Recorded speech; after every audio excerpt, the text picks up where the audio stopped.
Bago tayo mag-umpisa sa ating istorya, i-comment mo naman kung taga-saan ka at anong oras ka nanonood ngayon.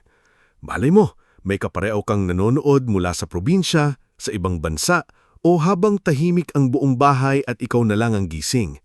Dahil ang kwentong ito ay hindi lang tungkol sa isang dalagang maid na pumasok sa isang napakalaking mansyon. Ito ay tungkol sa isang babaeng sanay yumuko, sanay manahimik, at sanay magtiis, hanggang sa isang araw, siya mismo ang naging susi para mabuksan ang pinaka-itinatagong lihim ng isang pamilyang makapangyarihan. Sa isang maliit na bahay na yari sa pinagtagpi-tagping kahoy at lumang yero sa bayan ng San Isidro Norte, tahimik na nag-aayos lang damit si Saraya Montefalco. 23 taong gulang siya, mahaba ang itim na buhok, payat dahil sa hirap ng buhay, gulit may mga matang hindi pa tuluyang napapatay ng pagod. Sa kabila ng lungkot sa mukha niya, makikita pa rin ang dating pangarap. Ang pangarap na balang araw ay makapagturo siya sa mga batang tulad niya noon. Mga batang walang bagong sapatos, walang baon, pero punong-puno ng pag-asa. Ngulit hindi na iyon ang buhay niya ngayon. Sa sulok ng bahay, nakaupo ang kanyang nakababatang kapatid na si Mayari, 12 taong gulang, habang sinusulsihan ang butas na palda. Sa kabilang bahagi naman, tahimik na nagbabasa si Nilo, 16 na taong gulang, gamit ang lumang libro na nakuha pa nila sa basurahan ng paaralan. Matalino si Nilo, pero ilang beses na itong muntik tumigil sa pag-aaral dahil walang pambaon, walang pang-project, at minsan ay walang laman ng tiyan. "Ate," mahina ang boses ni Mayari habang nakatingin sa maliit na bag ni Saraya. "Matagal ka bang mawawala?" Natigilan si Saraya sa pagtupi ng kanyang damit. Pilit siyang ngumiti kahit parang may kamay na pumipiga sa dibdib niya. "Hindi naman mawawala, Mayari. Magtatrabaho lang ako sa Maynila," sagot niya. "Magpapadala ako buwan-buwan.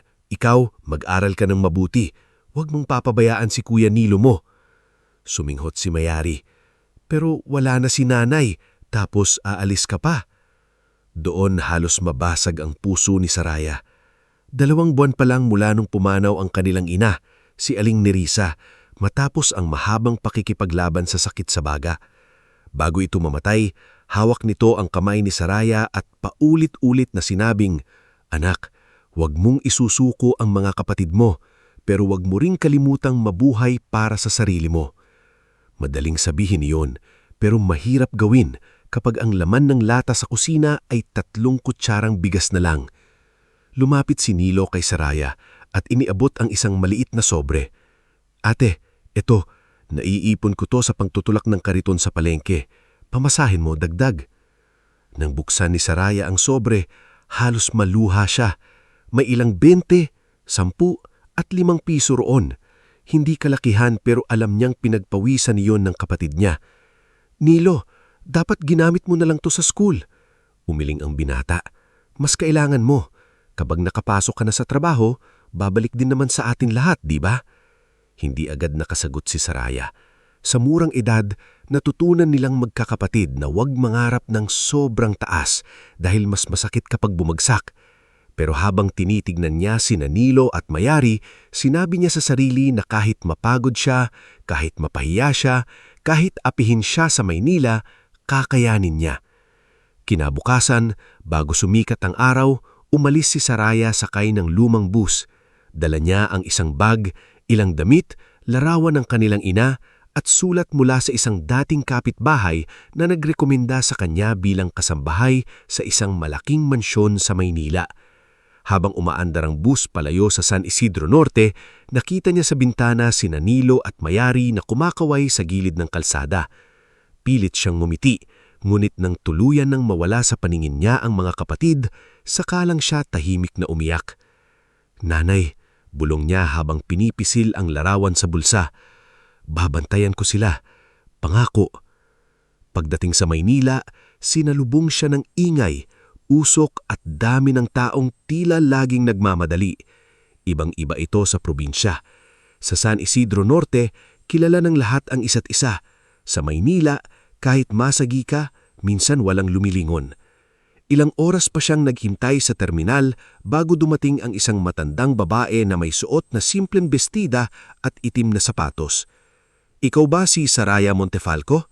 tanong nito. Seryoso ang mukha ngunit hindi naman matalim ang boses. "Opo," sagot ni Saraya agad, saka yumuko ng kaunti. "Kayo po ba si Manang Beyna?" Tumanggo ang babae. "Ako nga, ako ang head housekeeper sa mansyon. Sumama ka na, mahaba pa ang biyahe." Habang nasa sasakyan, tahimik si Sarya. Sa labas ng bintana, unti-unting nagbago ang tanawin. Mula sa masisikip na kalye at tindahang dikit-dikit, napunta sila sa malalawak na kalsada, mataas na pader at mga bahay na parang resort sa laki. Maya-maya pa, huminto ang sasakyan sa harap ng isang dambuhalang gate na yari sa itim na bakal. May nakaukit na letrang V sa gitna. Valderon Mansion, sabi ni Manang Belina, halos pabulong. Tumingala si Sarya. Sa likod ng gate ay nakatayo ang isang napakalaking bahay na kulay abo at puti. May mga haliging marmol, malawak na hardin, fountain sa gitna at mga bintanang matataas na tila laging may matang nakasilip. Sa unang tingin, napakaganda ng mansyon. Pero habang papalapit sila, kakaibang lamig ang naramdaman ni Sarya. Hindi iyon lamig mula sa hangin. Parang lamig na galing sa katahimikan ng lugar. Pagpasok nila, sinalubong sila ng isang lalaking nakauniporme ng driver. Medyo may edad na ito, may bigoting manipis at mabilis gumalaw ang mga mata na parang sanay makinig sa mga bagay na hindi dapat marinig. "Bagong maid?" tanong nito habang tinitignan si Sarya mula ulo hanggang paa. "Oo, Tasyo," sagot ni Manang Belina. "Si Sarya, huwag mo na siyang takutin." Ngumiti ang lalaki, ngunit hindi umabot sa mata ang ngiti. "Ako si Tasyo Brines, driver dito. Kapag may hindi ka alam, magtanong ka sa akin. Marami akong alam sa bahay na to." Sinulyapan siya ni Manang Belina. "Hindi lahat ng alam mo dapat sinasabi." Tumawa ng mahina si Tasyo, pagkatapos ay umalis na parang walang narinig. Dinala ni Manang Belina si Sarya sa loob. Halos mapahinto ang dalaga sa laki ng sala. May chandelier na kumikinang sa kisame, mga painting na mas mahal pa marahil sa buong bahay nila sa probinsya at hagdang paikot na umaakyat sa ikalawang palapag. Ngunit kahit marangya ang paligid, walang saya sa loob. Walang tawanan, walang musika, puro iyabag, bulmungan at tinginan. Sa kusina, nakilala ni Sarya si Liora Sandejas, ang kusinerang may bilugang mukha at mabait na mga mata. Abala ito sa paghihiwa ng gulay, ngunit agad nang ngumiti nang makita siya. "Bagong kasama?" tanong ni Liora. "Halika Hidya, kumain ka muna. Mahirap magtrabaho ng gutom." Nahiya si Sarya. "Ayos lang po ako." "Naku, bawal lang mahiyain dito," sabi ni Liora habang iniaabot ang plato ng kanin at ulam. "Kapag gutom ka, mas mabilis kang magkakamali. Kapag nagkamali ka, may sisigaw. Kapag may sumigaw, buong araw kang nanginginig. Kaya kumain ka." Napangiti ng kaunti si Sarya. Sa unang pagkakataon mula nang dumating siya, may naramdaman siyang kaunting ginhawa. Sa likod ng kusina, nakilala naman niya si Dimas Orbeta, ang hardinero. Tahimik itong nag-aayos ng mga paso, kayumanging ang balat, malalim ang tingin at tila mas komportable pang kausap ang mga halaman kaysa tao. Nang ipakilala siya ni Manang Belina, tumanggo lang ito. "Dimas, si Sarya," sabi ni Manang Belina. "Mag-iingat ka sa gabi," simpleng sabi ni Dimas. Kumunot ang noo ni Sarya. "Po." Ngulit bago pa makasagot si Dimas, pinutol siya ni Manang Belina. "Ang igil sabihin niyan, madilim ang likod ng mansyon, baka madapa ka." Tumanggo si Sarya, pero hindi niya nakalimutan ang tono ni Dimas. Hindi iyon simpleng paalala, babala iyon. Maya-maya, dinala siya ni Manang Belina sa maliit na kwarto ng mga kasambahay. Dalawa ang kama roon, may maliit na aparador at bintanang nakaharap sa likod na hardin. Hindi marangya pero mas maayos kaysa bahay nila sa probinsya. Inilapag ni Sarya ang bag niya at hinawakan sandali ang larawan ng kanyang ina. "Dito ka muna," sabi ni Manang Belina. "Bukas magsisimula ka ng maaga. 4:00 gising na tayo." "Opo." Humakbang palabas si Manang Belina, ngunit bago ito tuluyang umalis, huminto ito sa may pinto. Hindi agad nagsalita, para bang pinag-iisipan kung sasabihin ba ang nasa isip. "Sarya." Opo, Manang. May mga bahagi ng bahay na hindi dapat pinupuntahan ng walang utos, lalo na ang lumang pakpak sa kaliwa. At kung may maririnig ka man sa gabi, napahinto ito saka umiwas ng tingin. Huwag kang usisira. Minsan mas marigtas ang taong marunong hindi tumingin. Napalunok si Sarya. May problema po ba doon? Wala. Mabilis na sagot ni Manang Belina pero hindi halatang hindi iyon totoo. Basta sundin mo lang ang patakaran. Kinagabihan, habang nakahiga si Sarya sa bagong kama, hindi siya agad nakatulog. Iniisip niya ang mga kapatid. Iniisip niya kung nakakain na ba sina Nilo at Mayari. Iniisip niya rin ang kakaibang bigat ng mansyon. Sa labas ng bintana, umuugoy ang mga sanga ng puno dahil sa hangin. Ang ilaw sa hardin ay mahina, sapat lang para makita ang anyo ng lumang pakpak ng bahay sa malayo. Bahaging tila hindi na ginagamit. May bintanang sarado, pader na nilulumot, at pintong laging nakakandado. Makalipas ang ilang araw, unti-unting nasanay si Sarya sa trabaho. Nagpupuna siya ng sahig, nag-aayos ng mga kwarto, tumutulong sa kusina, at naglilinis ng mga antigong palamuti na kailangan daw hawakan ng parang sanggol dahil sa sobrang mahal. Hindi siya reklamador. Kahit masakit ang likod niya, kahit naninigas ang mga kamay niya sa sabon, ginagawa niya ang lahat ng maayos. Ngulit napansin niya ang kakaibang kilos ng mga tao sa mansyon. Tuwing sasapit ang 10:00 ng gabi, may isang tray ng pagkain na hindi inilalabas sa dining room. Si Liora ang naghahanda nito pero hindi niya alam kung saan dinadana. Minsan, makikita ni Sarya si Roldan Vera, ang malaking bodyguard ni Doña Crescida, na kukunin ng tray at dadaan sa pasilyong papunta sa lumang pakpak. May dala itong susi at laging nakakunot ang noo. Kapag nakakasalubong siya ng kasambahay, tititig ito ng matagal na parabang nagbabanta. Isang gabi, habang naglilinis si Sarya sa maliit na hallway malapit sa kusina, narinig niya sina Tasio at Liora na nag-uusap ng pabulong. May nakita na naman akong dugo sa basahan sa labas ng laundry, sabi ni Tasio. Tumigil ka nga, kabadong sagot ni Liora. Baka may makirinig. Hindi ka ba nagtataka? Ilang buwan ng ganon. Tapos sabi nila nasa Europe si Don Aurelian. Kung nasa Europe siya, bakit parang may pasyente sa loob ng bahay na to? Biglang nabitawan ni Sarya ang hawak na basahan. Napalingon si Tasio at Liora.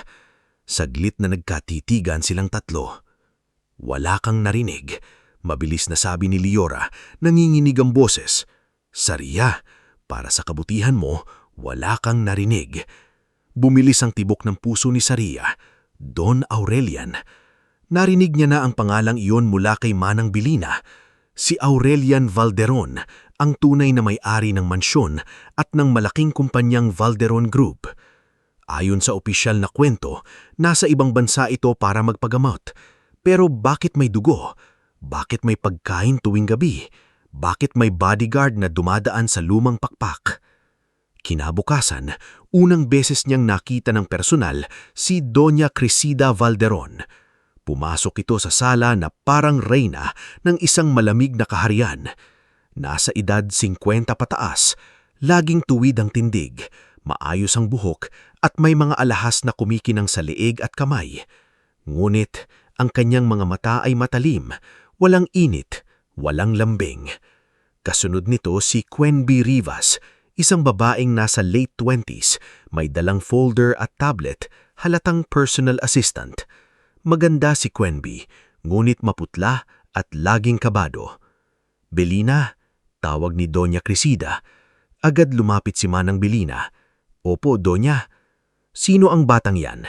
Tanong nito, habang nakatingin kay Sarya na parang tinitimbang kung may halaga ba siya. Bagong maid po, si Sarya Montefalco. Lumapit ng bahagya si Doña Crescida. Taga-probinsya? Opo, ma'am, sagot ni Sarya. Dito sa bahay na ito, ayoko ng makalat, ayoko ng mausisa, at ayoko ng mga taong masyadong maraming tanong. Malamig nitong sabi. Trabaho lang. Linis, sunod, tahimik. Naiintindihan mo? Opo, ma'am. Good. Tumingin ito kay Manang Bilina at siguraduhin mong hindi siya makakalapit sa lumang pakpak. Ayokong nauulit ang nangyari sa dating katulong. Nang marinig yon, nanlamig si Saria. Dating katulong, ano ang nangyari rito? Ngulit walang sumagot. Tahimik ang lahat. Kahit si Quenby ay napayuko na lang din. Lumipas ang isa pang linggo. Lalong lumakas ang kutob ni Saria na may hindi tama sa mansyon. Minsan, habang nagdadala siya ng bagong labang kumota sa storage room, napadaan siya sa pasilyong malapit sa wine cellar. Doon niya narinig ang mahinang kalabog mula sa ibaba, parang may kumatok. 3 beses, mahina, ngunit malinaw. Tok, tok, tok. Tumigil siya. Muli itong naulit. Tok, tok, tok. Hawak niya ang basket ng kumota habang nanlalamig ang mga daliri niya. Tumingin siya sa paligid. Walang tao. Mabagal siyang humakbang palapit sa lumang pinto sa dulo ng pasilyo, ngunit bago pa niya maabot ang seradura, may kamay na biglang humawak sa braso niya. Napatiglak siya. Si Dimas iyon. Sinabi ko na sa'yo, mag-iingat ka sa gabi. May tao ba riyan? Pabulong na tanong ni Saria. Hindi agad sumagot si Dimas. Tumingin ito sa pinto, pagkatapos sa kanya. Hindi lahat ng nakakulong, kriminal, at hindi lahat ng malaya, inosente. Bago pa makapagtanong si Saraya, iniwan na siya ni Dimas. Nang gabing iyon, hindi na naman siya nakatulog. Nakahiga siya sa kama, nakatitig sa kisame, habang paulit-ulit sa isip niya ang sinabi ni Dimas. Hindi lahat ng nakakulong, kriminal. Hindi lahat ng malaya, inosente. Gusto niyang manahimik. Gusto niyang isipin na wala siyang pakialam. Maid lang siya. Kailangan niya ang trabaho. Kailangan siya ni Nanilo at Mayari. Hindi niya kayang mawalan ng sahod. Hindi niya kayang mapalayas. Hindi niya kayang mapahamak.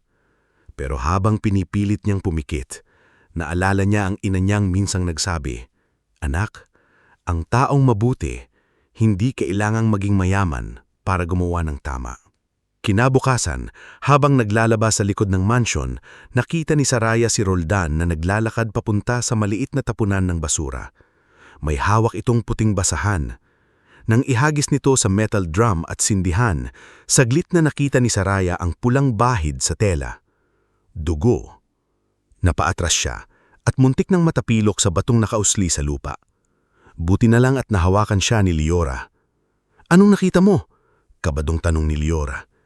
"Yung basahan po," nanginginig na sabi ni Saraya. "May dugo." Namutla si Liora. "Saraya, makinig ka sa akin. May mga pamilyang kapag may tinatago, kahit buhay ng mahirap kaya nilang tapakan. Huwag kang basta gagalaw. Pero kung may sinasaktan sila, mas lalo kang delikado." Doon lalong bumigat ang dibdib ni Saraya. Hindi dahil takot lang siya, kundi dahil alam niyang may mga tao sa mansyon na matagal nang may alam, ngunit hindi makapagsalita. Si Manang Bilina na laging may takot sa mata. Si Liora na nanginginig kapag binabanggit ang lumang pakpak. Si Dimas na tila may gustong sabiling pero pinipigilan ng sarili. Si Quenby na laging hawak ang mga papeles ngunit parang araw-araw binabagabag ng konsensya. Isang hapon, habang nililinis ni Saraya ang library, napansin niya ang malaking portrait ng isang lalaking nakasabit sa dingding. Matangkad, maamo ang muka, may matang seryoso ngunit hindi malamig. Sa ilalim ng portrait, nakaukit ang pangalan, Aurelian Valderon. "Siya ba si Don Aurelian?" tanong ni Saraya kay Manang Bilina na nag-aayos ng kurtina sa kabilang bahagi. Natigilan ng matanda. "Oo." "Mabait po ba siya?" Saglit na tumingin si Manang Bilina sa portrait. Sa unang pagkahataon, lumambot ang mukha nito. "Siya lang ang Valderon na marunong bumati sa kasambahay gamit ang pangalan," sabi nito. "Kapag Pasko, hindi sobre lang ang binibigay niya. Kinakamusta niya kung may sakit ba ang anak mo, kung nag-aaral pa ba ang kapatid mo, kung sapat ba ang pahinga mo. Kaya noong sinabi nilang bigla siyang umalis para magpagamot, naputol ang boses nito. Hindi po kayo naniwala. Huminga ng malalim si Manang Belina. Hindi lahat ng iniisip natin pwedeng sabihin. Nang lumabas si Manang Belina, naiwan si Saraya sa library, nakatingin sa larawan ni Aurelian. Hindi niya kilala ang lalaking iyon, ngunit sa loob ng dibdib niya, may biglang kumurot. Kung mabuti ito, bakit tila binura siya ng sariling tahanan? Kung nasa ibang bansa siya, bakit takot ang mga tao? Kung wala siyang kinalaman sa nangyayari, bakit parang ang buong mansion ay nakatingin sa isang saradong pinto? Sa mga sumunod na araw, mas naging maingat si Saraya. Hindi siya padalos-dalos, hindi siya nagtanong ng lantaran, pero nagmasid siya. Inaalam niya kung anong oras dumadaan si Roldan. Tinitignan niya kung kailan naglalabas ng tray si Leora. Pinapansin niya kung anong susi ang gamit sa lumang pinto. Nakikinig siya sa mga yabag sa gabi, sa bulong sa kusina, sa biglang pananahimik ng mga tao kapag paparating si Doña Crisida. Minsan, nahuli niyang nakatayo si Quenby sa harap ng portrait ni Aurelian, nangingilid ang luha. "Ma'am Quenby," tawag ni Saraya. Nagulat ang babae at agad pinuna sa mata. "Wala, may alikabok lang." Hindi na nagpanggap si Saraya na naniwala, ngulit hindi rin siya namilit. "Kung kailangan niyo po ng kausap, nandito lang po ako," mahinang sabi ni Saraya. Tinignan siya ni Quenby ng matagal. Parang gusto nitong magsalita, pero takot. Sa huli, yumuko na lang ito at naglakad palayo.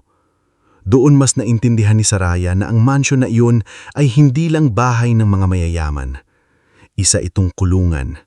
Hindi man nakatali ang mga kasambahay, bihag sila ng takot. Hindi man nakakadena ang mga empleyado, bihag sila ng sikreto. At sa isang lugar sa likod ng mga pader na iyon, maaaring may isang tao na tunay na nakakulong. Kinagabihan, bago matulog, sumulat si Saraya ng liham para kina Nilo at Mayari. Isinulat niya na maayos siya, na kumakain siya, na huwag silang mag-alala. Hindi niya isinulat ang tungkol sa dugo, sa kalabog, sa lumang pakpak at sa pangalang Aurelian. Hindi niya kayang matakot ang kanyang mga kapatid. Sa dulo ng liham, isinulat niya, "Mag-aaral kayong mabuti. Pangako, gagawin ko ang lahat para hindi na tayo bumalik sa gutom at utang. Pero ipagdasal ninyo ako, dahil ang bahay na pinagtatrabahuhan ko ay maganda sa labas, pero parang may umiiyak sa loob." Tinupi niya ang liham at inilagay sa sobre. Pagkatapos, tumingin siya sa bintana. Mula roon, tanaw niya ang madilim na bahagi ng mansyon. Sa likod ng hangin at katahimikan, muling may narinig siyang mahina at malayong tunog. Tok, tok, tok. Hindi siya gumalaw. Humigpit ang hawak niya sa rosaryong iniwan ng kanyang ina. Hindi pa niya alam kung ano ang katotohanan. Hindi pa niya alam kung sino ang nakakulong, kung bakit may dugo, at kung gaano kalalim ang kasamaan sa pamilyang Valderon. Pero sa gabing yun, habang nanginginig siya sa takot, may isang bagay siyang malinaw na naunawaan. Hindi siya dinala ng tadhana sa mansyon na iyon para maglinis lang ng sahig. May lihim doon na naghihintay mabuksan, at sa ayaw man niya o gusto, ang mahirap na dalagang si Saraya Montefalco ang unti-unting inilalapit ng kapalaran sa pintong magpapabago hindi lang sa buhay niya, kundi sa buong kaharian ng pamilyang Valderon. Bago natin ipagpatuloy ang kwento ni Saraya Montefalco, i-comment mo muna kung taga-saan ka at anong oras ka nanonood ngayon. Baka habang pinapakinggan mo ito, tahimik na ang paligid mo, patay na ang ilaw sa ibang kwarto, at ikaw na lang ang gising. Parang si Saraya noong gabing una niyang narinig ang katok mula sa madilim na bahagi ng mansyon. Dahil sa pagpapatuloy ng ating istorya, hindi na sapat ang maging masipag at tahimik. Minsan, kapag ang isang bahay ay puno ng kasinungalingan, kahit ang pinakamahinang kaluskos ay maaaring maging simula ng katotohanang matagal nang ikinukulong. Kinabukasan matapos marinig ni Saraya ang mahinang katok mula sa lumang bahagi ng mansyon, Nagising siya ng mas maaga kaysa sa alarm ng maliit na relo sa tabi ng kanyang kama. 3:30 pa lamang ng madaling araw, ngunit dilat na siya. Nakahiga siya sa manipis na kutsyon habang nakatitig sa kisame at paulit-ulit sa isip niya ang tunog na iyon. Tok, tok, tok. Hindi iyon gawa ng hangin, hindi iyon kalabog ng sanga. May ritmo iyon, may kahulugan. Parang may taong nanghihina mulit pilit na kumakatok para mapansin. Dahan-dahan siyang bumangon at naupo sa gilid ng kama. Sa kabilang kama, mahimbing pa ang tulog ni Leora Sandejas dahil paminsan-minsan ay doon natutulog ang kusinera kapag sobrang gabi na natatapos ang trabaho. Nakabaluktot si Leora sa kumot, ngunit kahit tulog, bakas pa rin sa mukha nito ang pagod. Naisip ni Saraya ang sinabi nito kahapon. May mga pamilyang kapag may tinatago, kahit buhay ng mahirap, kaya nilang tapakan. Pinisil ni Saraya ang rosaryo ng kanyang ina. Nanay, kung mali ang ginagawa ko, pigilan mo ako. Pero kung may taong nangangailangan ng tulong sa bahay na ito, gabayan mo ako. 4:00, gaya ng dati, nagsimula na ang trabaho. Sa kusina, abala si Leora sa paghahanda ng almusal para sa mga amo. Si Manang Belina naman ay nasa main hallway, hawak ang listahan ng mga kailangang linisin dahil may darating daw na bisita mula sa kumpanya. Si Dimas Orbeta ay nasa hardin, tahimik na nagdidilig ng mga halaman sa gilid ng fountain. Ang buong mansyon ay gumising na naman sa formal at malamig na ritmo. Walang tawanan, walang malakas na usapan, puro maingat na kilos at takot na tingin. Habang nagpupunas ng silver tray si Saraya, pumasok si Tashim Bryans sa kusina, nakasuot ng puting polo at itim na pantalon. May hawak siyang susi ng sasakyan at tila bagong galing sa labas. Mainit ang balita sa gate, sabi ni Tasyo habang kumukuha ng kape. Sinamaan siya ng tingin ni Leora. Tasyo, umaga pa lang. Ano naman, balita lang. Sumimsim ito ng kape saka tumingin kay Saraya. Alam mo ba, Hiha, dati itong bahay na ito laging maraming tao. May charity dinner, may scholars, may mga empleyadong kinakamusta ni Don Aurelian. Ngayon, parang lamay araw-araw. Natigilan si Saraya sa pagpupunas. Ganun po ba siya kabait? Si Don Aurelian? Ngumiti si Tasyo, pero may lungkot sa mata. Hindi santo, may sungit din lalo kapag may palpak sa negosyo, pero may puso. Hindi tulad ng iba dyan na kapag tumingin sa atin, parang dumi tayo sa sahig. Tasyo, mariing saway ni Leora. Ano, totoo naman. Tumingin si Tasyo sa pinto bago ibinaba ang boses. Bago siya nawala, may plano siyang tanggalin sa kumpanya ang mga kamag-anak na ginagatas ang pera. May mga kontratang ipapaimbestiga. May mga pangalan siyang hawak. Kaninong pangalan? Hindi napigilang itanong ni Saraya. Biglang nanahimik si Tasyo. Tumingin siya kay Leora, pagkatapos ay kay Saraya. Parang doon lang niya naalala na bago pa lang ang dalaga sa mansyon. Wala, kalimutan mo na. Ngunit hindi iyon kayang kalimutan ni Saraya. Habang nagliligpit siya ng almusal sa dining room, pinagdugtong-dugtong niya ang narinig. Mabait si Aurelian. May mga tutulig sa insa na siya sa kumpanya. Bigla siyang nawala. Pagkatapos, si Doña Crisida Valderon na ang namahala sa bahay at negosyo. Sa lumang pakpak, may tray ng pagkain gabi-gabi. May basahang may dugo, may katok. Masyadong marami ang nagkataon para sabihing wala lang. Bandang 10:00 ng umaga, dumating ang ilang bisita sa mansyon. 3 sasakyang itim ang huminto sa driveway. Bumaba ang mga taong pormalang suot, may hawak na leather folders at mamahaling telepono. Pinakilala sila ni Manang Belina sa mga kasambahay bilang mga board member at legal advisors ng Valderon Group. Nandoon si Senandro Laksamana, isang lalaking may pilak na buhok at makapal na salamin, kilalang matagal ng kaalyado ng pamilyang Valderon. Kasama rin si Ivera Cordero, isang babaeng laging nakataas ang baba, may suot na puting blazer at tila hindi sanay na may humaharang sa gusto niya. Sumunod si Bastian Nograles, Mas bata kaysa sa dalawa, ngunit halatang sanay sa politika ng negosyo. At sa huli, dumating si Marvic Talavera, ang abogado ng pamilya, may hawak na itim na folder na hindi niya binitawan kahit minsan. Nasa gilid lang si Saria, tanga ng tray ng tubig at tsaa. Hindi siya pinapansin ng mga bisita at sa isang banda, mabuti iyon. Dahil kapag hindi ka pinapansin, mas marami kang naririnig. Doña Crisida, sabi ni Senandro habang nauupo sa mahabang mesa sa conference room ng mansyon. Kailangan na nating plantsahin ang transition documents.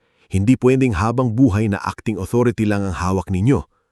Umupo si Doña Crisida sa dulo ng mesa. Nakasuot siya ng dark green na bestida at perlas sa leeg. At bakit hindi? Ako ang legal guardian ni Aurelian habang incapacitated siya. Pero walang malinaw na public statement mula sa kanya. Singit ni Bastian, may mga investors na nagtatanong. Ngumiti ng malamig si Doña Crisida. Investors ask because someone allows rumors to grow. That is why we need to finalize the medical declaration. Doon napalingon ng kaunti si Saria habang naglalagay ng tasa sa harap ni Ivira. Medical declaration. Binuksan ni Marvic ang itim na folder. Nakahanda na ang report. Nakasaad dito na si Mr. Aurelian Valderon ay hindi mentally and physically capable to manage corporate affairs for an indefinite period. Napahigpit ang hawak ni Saria. Indefinite? Tanong ni Ivira. Ibig sabihin, walang petsa kung kailan siya babalik? Exactly, sagot ni Marvic, which gives Doña Crisida full authority to execute urgent decisions. Kasama ang pagbibenta ng Southern Properties? Tanong ni Senandro. Kasama iyon, sabi ni Doña Crisida, at ang pagsasara ng unnecessary programs. Napatingin si Bastian. You mean the Scholarship Foundation? Charity drains money, malamig na sagot ni Doña Crisida. Aurelian was too sentimental. A company does not survive by feeding every poor child with a tragic story. Parang may kumirot sa dibdib ni Saria. Naalala niya sina Nilo at Mayari. Kung may scholarship program nga si Aurelian, ilang batang tulad ng mga kapatid niya ang matutulungan sana. Ilang pamilya ang mawawalan ngayon dahil sa lamig ng babaeng nakaupo sa dulo ng mesa. Paglabas niya ng conference room, sinalubong siya ni Quenby Rivas sa hallway. May hawak itong panibagong folder at nanginginig ang mga daliri. Miss Quenby, mahina ang tawag ni Saria. Okay lang po ba kayo? Napatingin si Quenby sa kanya. Maputla ito at halatang hindi nakatulog. Hindi mo dapat naririnig ang mga usapan doon. Hindi ko naman po sinasadya. Sa bahay na ito, pabulong ni Quenby. Kahit hindi mo sinasadya, pwede kang madamahag sa gulo ng pamilyang ito. Tatalikod na sana ito, ngunit napansin ni Saria ang isang maliit na papel na nahulog mula sa folder. Dinampot niya iyon at nakita ang nakasulat, I.V. Halderon Medical Competency Transfer Draft. Bago pa niya mabasa ang iba, mabilis itong kinuha ni Quenby. Pasensya na po. Saglit na tumitig si Quenby sa kanya. May takot, ngunit may pakiusap din sa kanyang mga mata. Saria, ilang taon ka? 23 po. May pamilya ka? Opo, 2 po kapatid ko sa probinsya. Kung mahal mo sila, sabi Quenby, halos hindi marinig, huwag mong hayaang madamay ka sa gulo ng pamilyang ito. Umalis si Quenby, ngunit ang sinabi nito ay hindi nagpakalma kay Saria, lalo lang siyang kinabahan. Noong gabing iyon, habang naghahanda si Liora ng hapunan, nakita ni Saria na may hiwalay na tray sa dulo ng mesa. Isang mangkok ng lugay, pinong hiniwang manok, isang basong tubig at 2 tableta sa maliit na platito.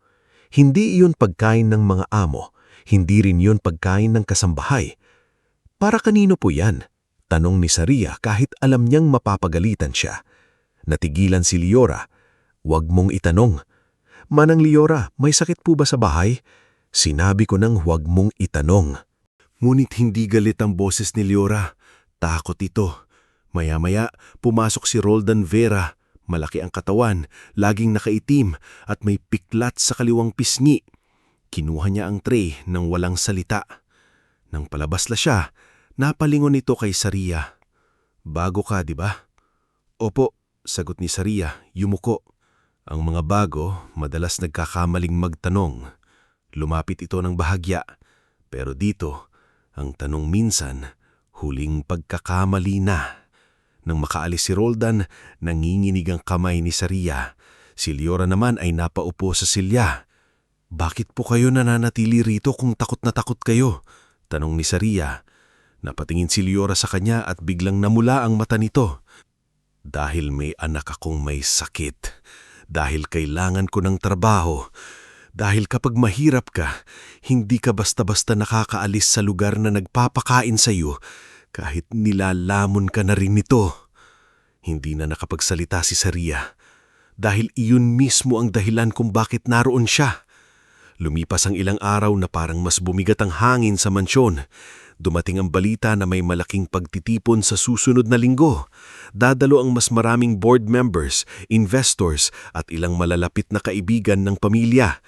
Doon daw ipapahayag ni Doña Crescida ang bagong direksyon ng Valderon Group. Ibig sabihin, kailangan ng buong staff na maghanda. Habang naglilinis ng guest room si Saria, napansin niyang madalas pumunta si Marvick sa private study ni Doña Crescida. Minsan, narinig niya mula sa bahagyang nakabukas na pinto ang kanilang pagtatalo. "Kailangan natin ng pirma niya," sabi ni Marvick. "Kahit thumb mark lang, may mga dokumentong hindi uusad kung wala iyon." "Then make him sign," malamig na sagot ni Doña Crescida. Hindi na siya ganun kadaling kontrolin. Masyado siyang nanghihina, pero kapag gising siya, lumalaban pa rin. Napakapit si Saria sa hawak na kumot. Siya, may tinutukoy silang lalaki. Isang lalaking nanghihina, isang lalaking lumalaban pa rin. "Bigyan mo ng mas mataas na 12, sabi ni Doña Crescida. Ayokong sumisigaw siya kapag may bisita. Nanlamig ang buong katawan ni Saria. Hindi niya sinasadyang mapasandal sa pader at bahagyang tumunog ang maliit na vase sa mesa sa tabi niya. Biglang tumahimik sa loob ng study. "Sino yan?" matalim na tanong ni Doña Crescida.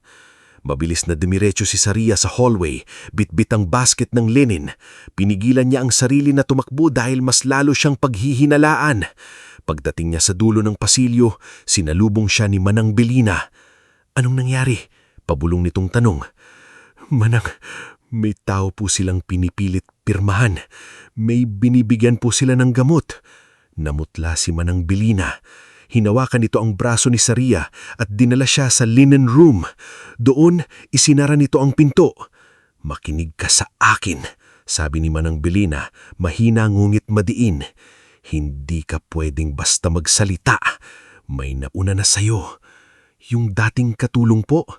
Napapikit si Manang Belina. "Ang pangalan niya ay Rosmira. Mabait siya. Bata rin tulad mo. Napangsin siya. Narinig isang araw. Nakita na lang namin ang gamit niya sa basurahan. Sabi ng donya, umuwi raw sa probinsya. Pero hindi siya nagpaalam. Hindi siya kumuha ng sahod. Hindi siya sumulat kahit kanino." "Sa tingin niyo po, anong nangyari sa kanya?" Hindi sumagot si Manang Belina. Ngunit ang katahimikan nito ay sapat ng sagot. Sa mga sumunod na gabi, hindi na lamang takot ang nararamdaman ni Saria. May galit na rin na dahan-dahang nabubuo.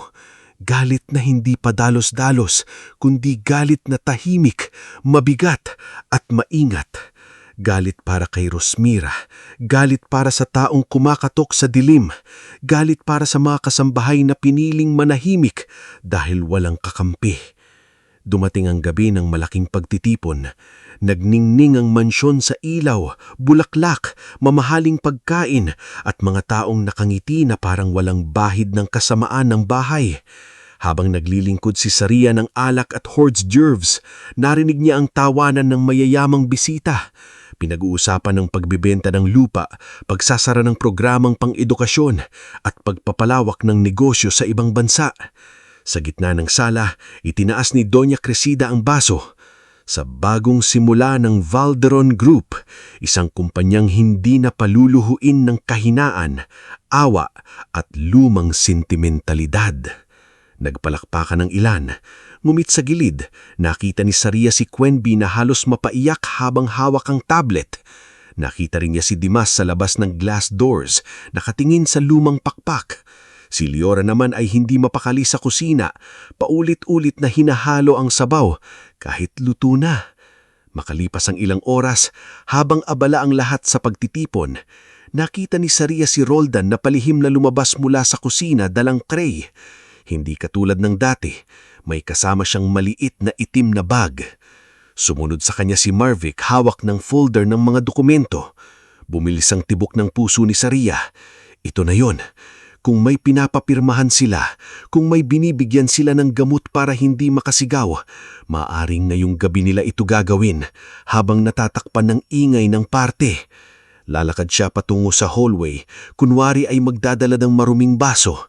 Ngulit bago siya tuluyang makalapit sa wine cellar, hinarangan siya ni Tasio. Saan ka pupunta? Magliligpit lang po. Tiningnan siya ni Tasio ng matagal. Hindi mapagbiro ang mukha nito ngayon. Narinig mo rin, ano? Hindi sumagot si Saria. Bumuntong hininga si Tasio. Huwag kang lalapit ng mag-isa. Hindi laro to. Kung hindi po ako lalapit, sino? Pabulong na tanong ni Saria. Kayo po? Si Manang Belina? Si Leora? Lahat tayo takot. Pero may tao po roon. Napayuko si Tasio. Saglit itong natahimik. Pagkatapos, kinuha nito ang ilang maruruming baso sa tray ni Saria at kunwaring nagliligpit.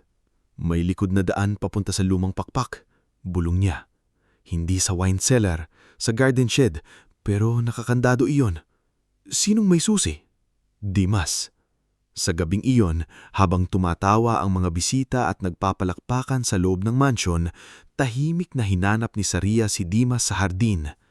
Natagpuan niya ito malapit sa mga puno ng bougainvillea.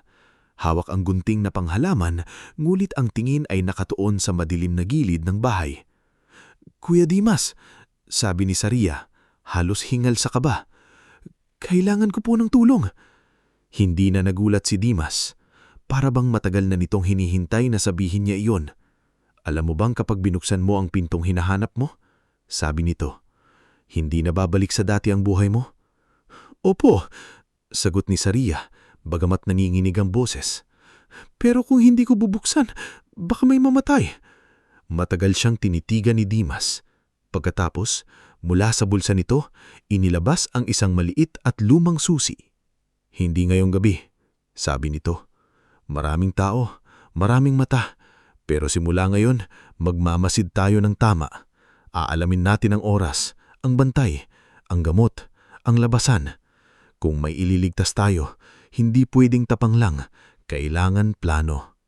Hawak ni Saria ang susi ng sandali at naramdaman niyang tila mas mabigat pa ito kaysa sa kahit anong gamit sa mansyon. Hindi lamang iyon bakal, iyon ang unang hakbang papunta sa katotohanan. Mula sa loob ng bahay, narinig nila ang palakpakan para kay Doña Cresida. Mula naman sa malayo, sa likod ng lumang pader, parang may mahinang kalabog na muling gumapang sa hangin. Tok, tok, tok. Tumingin si Saria sa madilim na bahagi ng mansyon. Hindi pa niya alam kung kailan at paano, pero malinaw na ang desisyon niya. Hindi na siya mananahimik. At sa unang pagkakataon mula nung dumating siya sa Valderon Mansion, ang takot sa dibdib niya ay hinaluan ng isang bagay na mas makapangyarihan. Ang tapang na ipinanganak mula sa awa, galit at paniniwalang kahit isang mahirap na maid ay kayang yumanig sa bahay ng mga taong akala nila ay hindi sila kailanman mapapabagsak. Bago natin ituloy ang istorya ni Saria Montefalco, i-comment mo muna kung taga saan ka at anong oras ka nanonood ngayon. Baka tulad ni Saria, may mga gabi rin sa buhay mo na kahit gusto mong matulog, hindi ka pinapatulog ng konsensya mo. Dahil minsan, ang tunay na takot ay hindi lang nanggagaling sa dilim, kundi sa tanong na, kung alam kong may mali, kaya ko bang manahimik? Sa pagpapatuloy ng kwentong ito, hindi na sapat ang kutob, hindi na sapat ang bulong, at hindi na sapat ang pagtatago sa likod ng pagiging mahirap, dahil ang pintong matagal nang iniiwasan ng lahat ay malapit ng buksan. Mula nung gabing iniabot ni Dimas Orbeta kay Saria Montefalco ang lumang susi, nagbago ang lahat sa loob ng Valderon Mansion. Sa paningin ng mga amo at bisita, pareho pa rin ang dalaga. Maagang gumigising, Tahimik na nagpupunas ng sahig, mabilis yumuko kapag tinatawag at laging may hawak na tray o timba ng tubig. Ngunit sa likod ng kanyang maamong mukha, may isip na hindi na tumitigil sa pagbibilang, pagmamasid at pag-alala. Alas 9:30 ng gabi, inihahanda ni Liora Sandejas ang hiwalay na tray. Alas 10 pasado, dumarating si Roldan Veira sa kusina. Minsan ay mag-isa siya, minsan ay kasama si Marvic Talavera. Kapag kasama si Marvic, laging may folder. Kapag may folder, mas matagal silang nawawala. Kapag mas matagal silang nawawala, kinabukasan may basahang may dugo sa tapunan. Hindi sinabi ni Saria ang lahat sa kahit sino agad. Hindi dahil wala siyang tiwala, kundi dahil alam niyang kapag mali ang kilos niya, hindi lang siya ang mapapahamak. Naroon si Liora na may anak na may sakit. Naroon si Manang Belina na matagal nang nagtiis sa mansyon. Naroon si Dimas na may alam ngulit matagal ding natakot. Naroon si Tasio na kahit madaldal ay may pamilyang umaasa. At sa probinsya, naroon sina Nilo at Mayari, ang dalawang kapatid niya na dahilan kung bakit siya lumuwas sa Maynila. Pero habang dumaraan ang mga gabi, lalong nagiging malinaw sa kanya na hindi na sapat ang magdasal lang.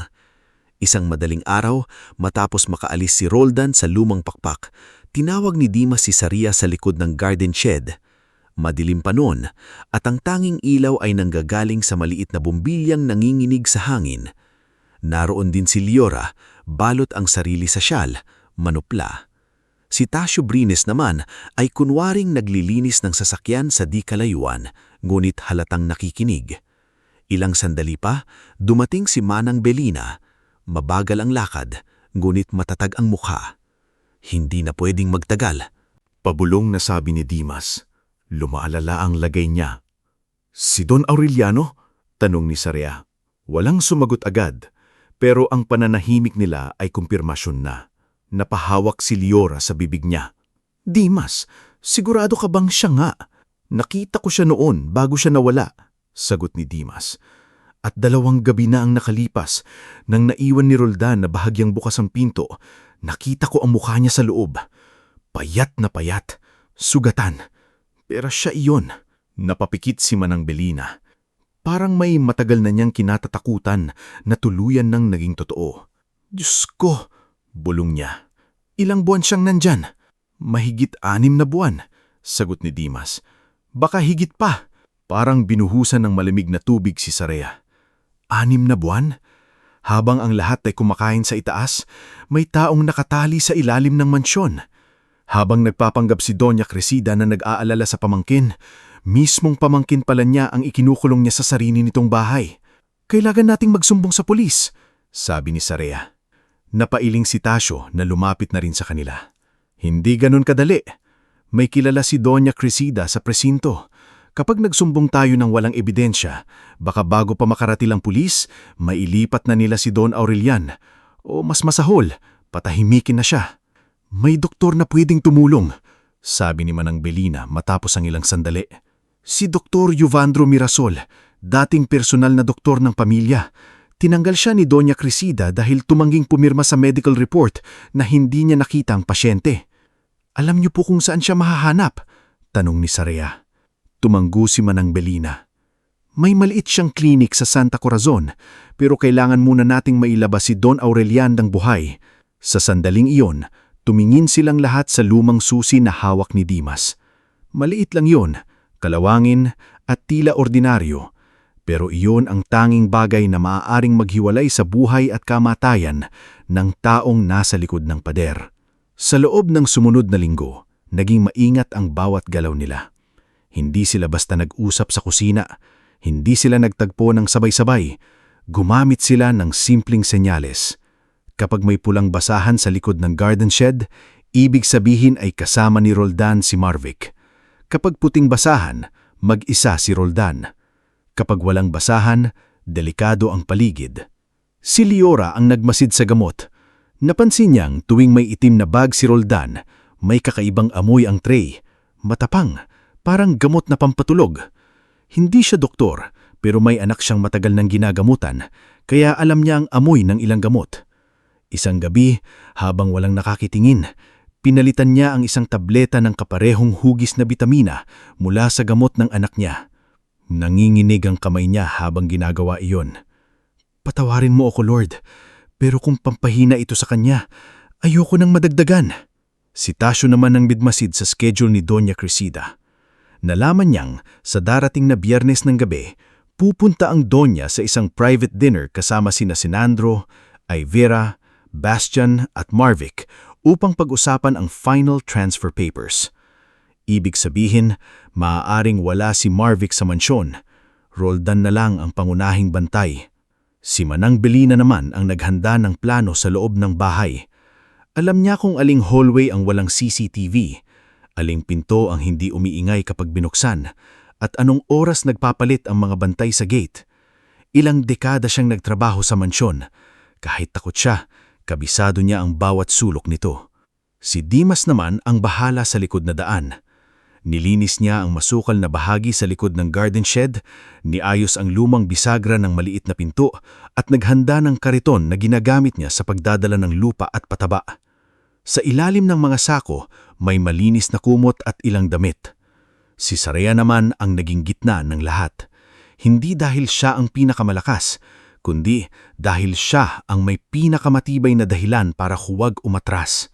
Sa bawat gabi, iniisip niya ang katok, iniisip niya ang dugo, iniisip niya si Rosmira, ang dating katulong na nawala ng walang paalam. Iniisip din niya si Aurelian sa portreto, maamong lalaking minsang tumulong sa mga scholar at empleyado, ngayon ay posibleng unti-unting pinapatay sa sariling tahanan. Dumating ang Biyernes. Buong araw, mabigat ang dibdib ni Saraya. Naglilinis siya ng silverware habang nakikinig sa yapag ni Doña Crescida sa hallway. Nakita niyang suot nito ang itim na besdida at perla sa leeg, mukhang handa sa isang mahalagang pulong. Kasunod nito si Quenby, hawak ang tablet at folder. Siguraduhin mong handa ang lahat ng dokumento. Tonight will decide the future of this family. Opo, Doña. Sagot ni Quenby. Halos walang kulay ang mukak. Napansin ni Saraya na ilang beses tumingin si Quenby sa kanya. Parang may gustong sabihin. Ngunit dahil naroon si Doña Crescida, hindi ito makapagsalita. Bandang 7:00 ng gabi, umalis ang sasakyan ni Doña Crescida. Kasama niya sina Marvic at 2 bodyguard. Naiwan si Roldan sa mansyon. Nang makita ni Tasyo mula sa garage na nakalabas na ang sasakyan sa gate, inayos niya ang takip ng makina ng kotse, ang senyas na tuloy na nga ang plano. Sa kusina, halos mabitawan ni Liora ang sandok. Diyos ko, Saraya, ngayon na talaga. Huminga ng malalim si Saraya. Ngayon na po. Bata ka pa, sabi ni Liora, nangingilid ang luha. Pwede ka pan mumatras. Tumingin si Saraya sa kanya. Kung anak niyo po ang nakakulong doon, aatras po ba kayo? Napayuko si Liora. Wala na siyang nasabi. Sa halip, niyakap niya si Saraya ng mahigpit. 10:00 pasado, tulad ng inaasahan, dumating si Roldan sa kusina. Kinuha niya ang tray, ngulit dahil walang Marvic, wala itong dalang folder. May maliit na bag pa rin siya, ngulit mukhang hindi siya nagmamadali. Nang makaalis ito patungo sa lumang pakpak, agad kumilos ang grupo. Si Tasyo ang nagtungo sa guardhouse para abalahin ang bantay sa gate. Nagdala siya ng kape at sigarilyo, kunwari makikipagkwentuhan. Manang Belina ang nagpatay ng ilang ilaw sa likod na hallway, kunwari may problema sa kuryente. Si Liora naman ay nagbasag ng plato sa kusina pagkalipas ng ilang minuto, para kung may maririnig na kaluskos sa ibang bahagi ng bahay, iisipin ng mga tao na galing iyon sa kusina. Si Saraya at Dimas ang bumaba sa likod ng garden shed. Handa ka na? Tanong ni Dimas. Hindi nagsinungaling si Saraya. Hindi po, pero gagawin ko pa rin. Ipinasok ni Dimas ang susi sa kalawangin na kandado. Sa unang pihit, hindi agad bumukas. Parang tumigil ang paghinga ni Saraya. Ngunit sa ikalawang pihit, may mahinang click. Bumukas ang pinto. Sinalubong sila ng amoy ng amag, lumang kahoy, kalawang at gamot.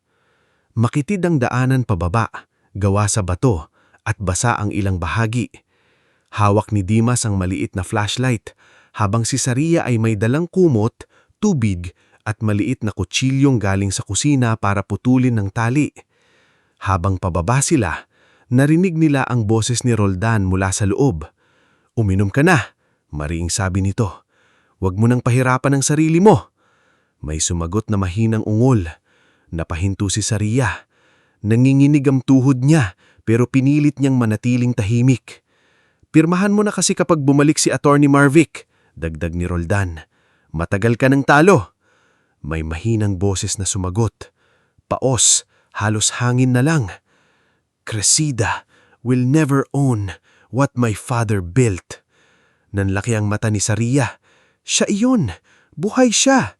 Si Aurelian Valderon. Maya-maya, lumabas si Roldan mula sa maliit na silid sa dulo. Mabilis na hinila ni Dimas si Saria sa gilid ng lumang kabinete sa pasilyo. Halos hindi sila huminga habang dumaraan si Roldan ilang hakbang mula sa kanila. Bitbit nito ang walang lamang tray at ang maliit na bag. Nang makaakyat ito, naghintay pa sila ng ilang sandali bago gumalaw. "Ngayon," bulong ni Dimas. Dahan-dahan nilang binuksan ang pinto. At doon nakita ni Saria ang dahilan ng lahat ng katok, dugo at takot sa mansyon. Sa gitna ng maliit at madilim na bodega, nakaupo sa lumang upuan ng isang lalaking nakatali ang kamay at paa. Payat na payat ito, malago nulit magulong balbas, may pasa sa gilid ng mukha at nakayuko na parang ubos na ubos ang lakas. May benda ang isang braso, ngulit halatang matagal nang hindi napapalitan. Sa tabi niya ay may timba ng tubig, lumang kumot at mesa na may ilang gamot. Naninginig na lumapit si Saria. "Don Aurelian," bulong niya. Dahan-dahang gumalaw ang lalaki. Mabigat nitong itinaas ang ulo. Nang makita niya si Saria, una ay takot ang lumitaw sa mata niya. Marahil akala niya panibagong tauhan ni Cressida. Ngulit nang nakita niyang umiiyak ang dalaga habang hawak ang kutsilyo para putulin ang tali, nagbago ang tingin nito. "Sino?" paos niyang tanong. "Ako po si Saria," halos pabulong na sagot niya. "Maid po ako rito. Ilalabas namin kayo." Naninginig ang kamay ni Saria habang pinuputol ang tali sa pulso ni Aurelian. Napakalalim ng marka sa balat nito. Halatang paulit-ulit itong hinigpitan. Si Dimas naman ay nagbabantay sa pinto habang binubuksan ng kali sa paa. "Bilisan natin," sabi ni Dimas. "Baka bumalik si Roldan." Nang makalaya ang mga kamay ni Aurelian, huntik na bumagsak si Aurelian sa upuan. Agad siyang inalalay ni Saria. Sa lapit nito, naramdaman niya kung gaano kainit ang katawan ng lalaki. May lagnat ito. "Kailangan niyo pong tumayo," sabi ni Saria. "May doktor pong naghihintay sa labas." Ngunit bago pa sila makalakad, biglang hinawakan ni Aurelian ang braso niya. Mahina ang kamay nito, ngunit puno ng desperasyon. "Listen," paos niyang sabi. "My brother, Alaric." Napatingin si Saraya sa kanya. "Ano po?" "Killed." Hirap nitong sambit. "Hindi aksidente.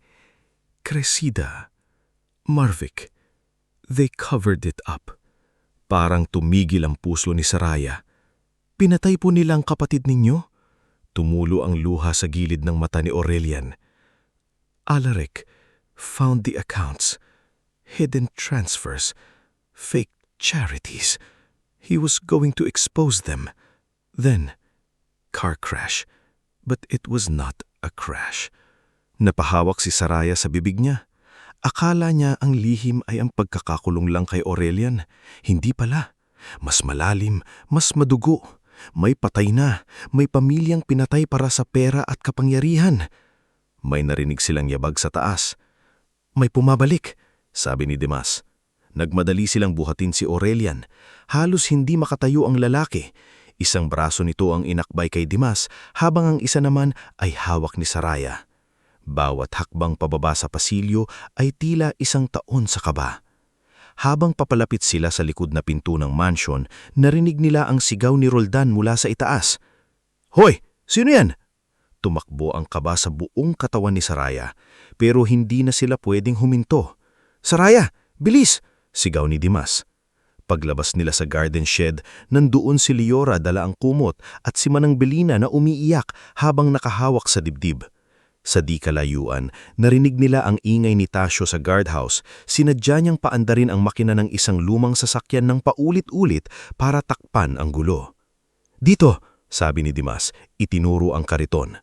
Maingat nilang isinakay si Aurelian sa kariton at tinakpan ng mga sako at kumot. Ngulit bago sila tuluyang makaalis, bumukas ang likod na pinto ng mansion. Lumabas si Roldan, galit na galit, hawak ang baril. "Tumigil kayo!" Napasinghab si Liora. Si Manang Belina ay napaurong. Ngunit si Saraya, kahit nanginginig, tumayo sa pagitan ni Roldan at ng kariton. "Umalis ka sa daan," sigaw ni Roldan. "Hindi," sagot ni Saraya, mahina ngunit malinaw. "Alam mo bang kaya kitang burahin dito?" Nanginginig ang labi ni Saraya pero hindi siya umatras.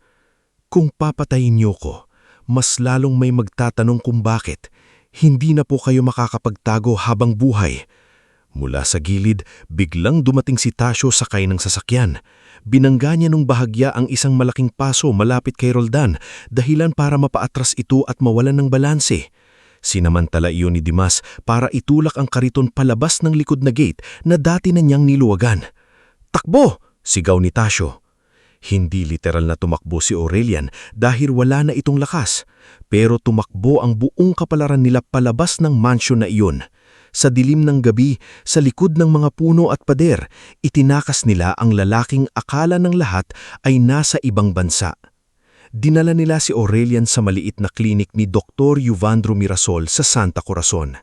Pagdating doon, agad itong sinalubong ng doktor, isang lalaking may puting buhok sa gilid at mga matang sanay makakakita ng sugat, ngunit hindi sanay manahimik sa kasinungalingan. "Nasa Diyos ang awa," bulong ni Dr. Yuvandro nang makita si Aurelian. "Buhay ka pa." Inasikaso niya agad ang sugat, lagnat, dehydration at epekto ng matagal na pagkakadroga kay Aurelian. Si Saraya naman ay nakatayo lang sa gilid, duguan ang kamay dahil nasugatan siya sa pagputol ng tali, ngunit hindi niya iyon napansin. Makalipas ang ilang oras, habang nagpapahinga si Aurelian sa maliit na kama ng klinik, imulot nito ang mata at hinanap si Saraya. Lumapit ang dalaga. "Don Aurelian." Matagal siyang titigan ng lalaki. Sa unang pagkakataon, hindi natakot ang nakita niya sa mata nito. Pagod? Oo. Sugatan? Oo. Mulit may malinaw na pasasalamat. "In that house," paus nitong sabi, "everyone heard me, but you came." Napaluha si Saraya. "Hindi po ako mag-isa. Tinulungan po ako ni Dimas, Liora, Manang Belina at Tasyo." "I know, but you opened the door." Hindi alam ni Saraya kung ano ang isasagot. Sa isip niya, maid lang siya, mahirap lang siya, isang babaeng pumasok sa mansyon para kumita ng sahod. Ngunit sa gabing iyon, sa maliit na klinik na amoy alkohol at gamot, ay naramdaman niyang may nabago sa kanya. Hindi na siya ang dating Saraya na yumuyuko agad kapag sinisigawan. Hindi na siya basta kasambahay na takot mawalan ng trabaho. May nailigtas siyang buhay, at dala ng lalaking iyon ang revelasyong magpapabagsak na hindi lang kay Doña Cresida, kundi sa buong kasinungalingang na matagal nang nagpapahirap sa mga taong nasa loob ng Valderon Mansion. Sa labas ng klinik, nagsisimula ng lumiwanag ang silangan. Hindi pa tapos ang laban. Sa katunayan, ngayon pa lang ito tunay na magsisimula. Siguradong matutuklasan ni Doña Cresida na wala na si Aurelian sa bodega. Siguradong hahanapin siya ni Roldan. Siguradong gagamitin ni Marvick ang batas para baliktarin ang katotohanan. Ngunit habang nakatayo si Saraya sa tabilang kama ni Aurelian, hawak pa rin ang rosaryo ng kanyang ina. May isang bagay siyang alam na hindi na mababawi ng kahit sinong mayaman o kapangyarihan. Nabuksan na ang pinto. Nakalabas na ang katotohanan, at mula sa gabing iyon, ang buhay ng mahirap na maid na si Saraya Montefalco ay hindi na kailanman babalik sa dati. Bago natin ipagpatuloy ang istorya ni Saraya Montefalco, i-comment mo muna kung taga saan ka at anong oras ka nanonood ngayon. Dahil sa puntong ito ng kwento, hindi na tayo nasa madilim na bodega sa kung saan naroon ng katok, tali at dugo. Nasa yugto na tayo ng isang babaeng sanay tawaging maid lang siya. Ay unti-unting matututong tumayo sa harap ng mga taong akala nila ay nabibili ang lahat. Katahimikan, takot, batas at maging ang buhay ng tao. Mula nang mailabas si Aurelian Valderon sa lumong bodega ng mansyon, hindi na nakabalik si Saraya Montefalco sa dating takbo ng buhay. Wala nang maagang pagpupunas ng hagdan sa ilalim ng malamig na tingin ni Doña Crescida. Wala nang palihim na pag-iwas sa pasilyo ng lumang pakpak. Wala nang gabi-gabing pakikinig sa katok na nanggagaling sa ilalim ng bahay. Ngulit, kapalit ng pagtatapos ng isang takot ay pagsisimula ng mas malaking laban. Sa maliit na klinik ni Dr. Evandro Mirasol sa Santa Corazon, halos isang linggo munang itinago si Aurelian. Hindi iyon marangyang lugar. 2 silid lang ang klinik, may maliit na receiving area, lumang electric fan at amoy gamot na tila dumikit na sa dingding. Ngulit, sa loob ng simpleng silid na iyon, mas ligtas si Aurelian kaysa sa sarili niyang mansyon. Payat pa rin siya, mahina ang katawan at madalas pang nilalagnat. May mga araw na nagigising siya sa gitna ng tulog, hingal na hingal, akala ay nakatali pa rin siya sa bodega. Kapag nangyayari iyon, si Saraya ang madalas na nasa tabi niya, hawak ang baso ng tubig o malinis na tuwalya. Wala na po kayo roon, mahina niyang sinasabi. Nasa klinik po tayo, ligtas po kayo ngayon. Minsan, matagal bago siya makilala ni Aurelian. Titingin nito sa paligid, kakapain ng sariling pulso at saka unti-unting babalik sa kasalukuyan. Sa mga sandaling iyon, nakikita ni Saraya na kahit bilyonaryo ang taong nasa harap niya, sugatan din ito gaya ng kahit sinong tao. Hindi kayang gamutin ng pera ang buwan ng pagkakatali, panluloko at pag-iisip niya baka walang darating para magligtas sa kanya. Isang umaga, habang nagpapalit si Dr. Evandro ng benda sa braso ni Aurelian, tahimik na nakaupo si Saraya sa gilid. Malalim ang pinsala ng katawan niya. Sabi ng doktor, hindi inaalis ang tingin sa sugat. Pero mas malalim ang pinsala sa tiwala niya. Iyon ang mas matagal gumaling. Tumingin si Aurelian kay Saraya. How long was I there? Hindi agad nakasagot si Dr. Evandro. Si Saraya ang marahang nagsalita. Sabi po ni Dimas, mahigit 6 na buwan. Napapikit si Aurelian. Sa pagkurap niya, tumulo ang luha sa gilid ng kanyang mata. 6 months, bulong niya. And my company, my people. May oras pa, sabi ni Dr. Evandro. Pero hindi ka pwedeng magmadali. Kung haharap ka agad sa kanila ng ganyan ang katawan mo, babalik ta rin kanila. Sasabihin nilang hindi ka stable. Doon naalala ni Saraya ang narinig niyang usapan ni na Doña Crescida at Marvic, ang peking medical declaration, ang planong ilagay sa papel na hindi na kaya ni Aurelian mamahala, ang pagtatangka nilang gamitin ang sakit na sila rin ang gumawa sa bilang sandata laban sa kanya. May mga papeles po sila, sabi ni Saraya. Narinig ko po, gusto nilang palitawin na hindi na kayo mentally and physically capable. Sabi pa ni Attorney Marvic, kailangan nila ang pirma o thumb mark ninyo. Dahan-dahang napatingin si Aurelian sa kanya. You remember exactly what they said? Opo, sagot niya. Halos lahat po. Then you are not just the woman who opened the door. You are a witness. Nanginginig si Saraya sa salitang iyon. Saksi. Mabigat pakinggan. Sa isip niya, ang saksi ay humaharap sa korte, tinatanong ng abogado, pinagbabantaan ng kalaban. Siya, isang mahirap na dalaga mula San Isidro Norte, ay hindi kailanman nangarap humarap sa mga makapangyarihan. Ang gusto lang niya noon ay magkaroon ng trabaho, mapakain sina Nilo at Mayari, at balang araw, maipagpatuloy ang pag-aaral. Pero hindi na siya pwedeng bumalik sa simpleng pangarap lang yan, dahil may alam na siya at ang kaalaman kapag hindi ginamit sa tama ay nagiging kasalanan din. Samantala, sa Valderon Mansion, nagliyab sa galit si Doña Crescida nang matuklasan na wala na si Aurelian sa bodega. Ayon kay Tasio Brines, na pansamantalang nananatili pa rin sa mansyon para magmasid, halos mabasag ng Donya ang mamahaling vase sa salas nang makita niyang walang laman ang upuan sa ilalim ng lupa. Hanapin ninyo siya, sigaw nito kay Roldan. Hindi siya makakalayo, may sakit siya, may tumulong sa kanya rito. Si Roldan Vera ay naghalughag sa quarters ng mga kasambahay, binuksan ng mga aparador, binisipang ilang kahon at tinakot ang mga tauhan.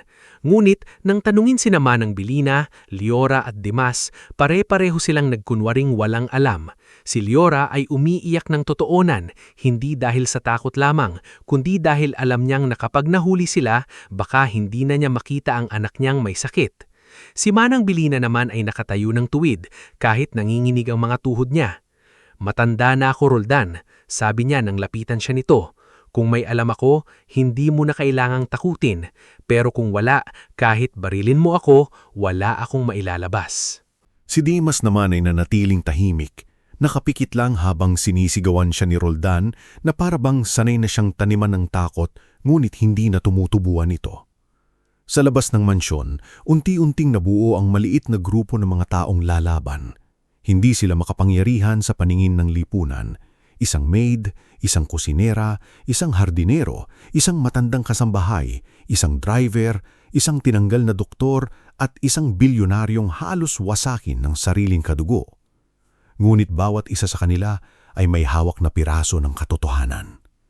Si Leora ang may tala ng mga gabing naghanda siya ng pagkain at gamot para sa hindi pinapangalanang pasyente.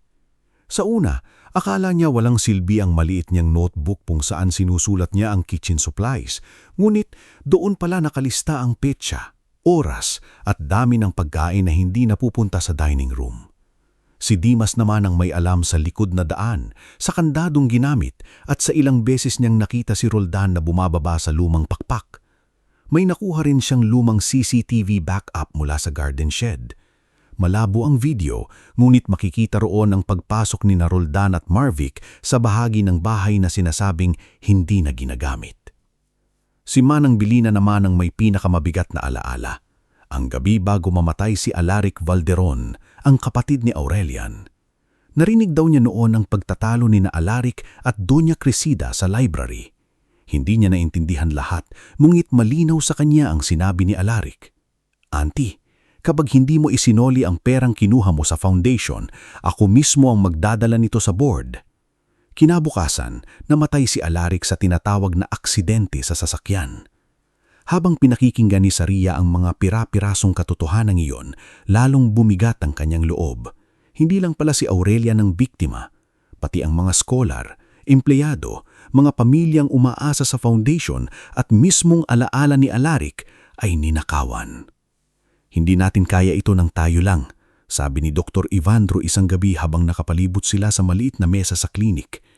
"Kailangan natin ng abogado na hindi kayang bilhin ni Cresida." "I know someone." Mahina ang ungit malinaw na sabi ni Aurelian. Nakasandal siya sa unan, maputla pa rin ngunit mas malinaw na ang mata kaysa noong unang gabi. Her name is Attorney Zafira Umali, former scholar ng foundation. She came from nothing. Alaric helped her finish law school.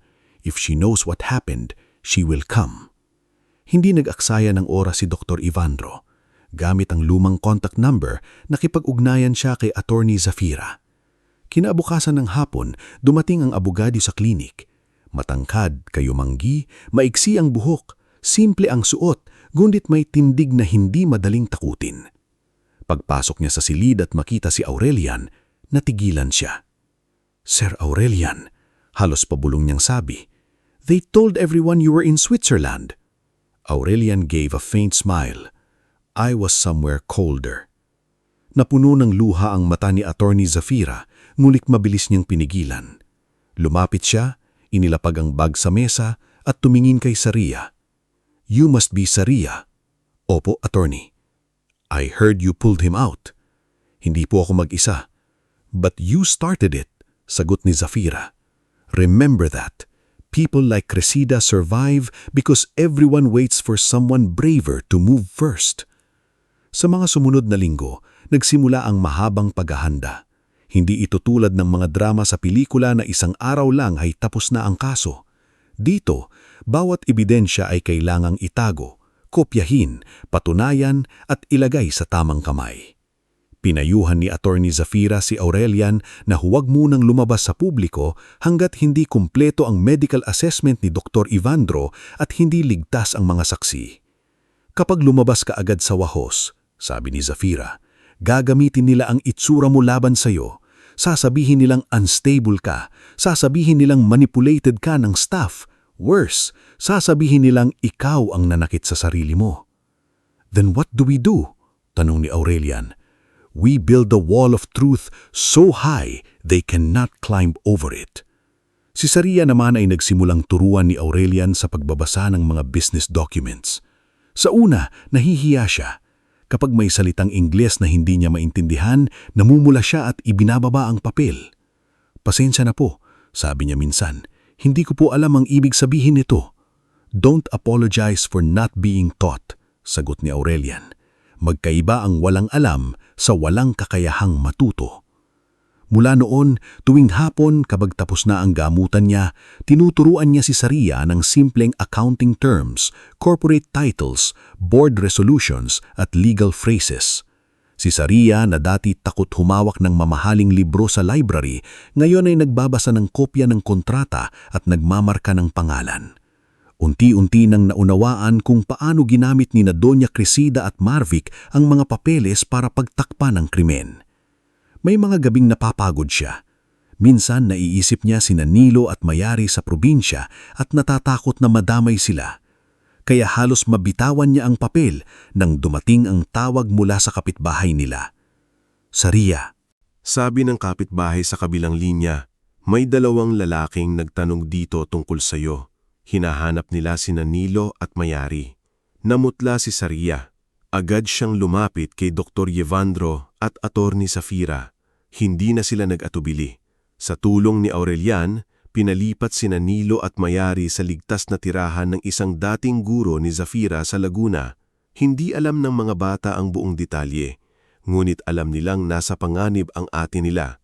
Nang makausap ni Saria si Nilo sa telepono, pilit niyang pinatatag ang boses. Ate, ano ba talaga ang nangyayari? Tanong ni Nilo. May gulo ba dyan? Huminga ng malalim si Saria. May tinutulungan lang ako, Nilo. Pero ligtas kayo. Makinig kayo sa mga taong kasama ninyo. Uuwi ka pa ba? Napapikit si Saria. Oo, pero kailangan ko munang tapusin to. Ate, sabi ni Nilo, mas seryoso na ang boses. Kung ginagawa mo yan dahil tama, hindi ka namin pipigilan. Pero mag-iingat ka. Hindi na kami bata ni Mayari. Naiintindihan namin. Doon umiyak si Saria. Tahimik habang hawak ang telepono. Sa unang pagkakataon, hindi niya naramdaman na mag-isa siyang bumubuhat sa pamilya. Lumalaki na rin pala ang mga kapatid niya.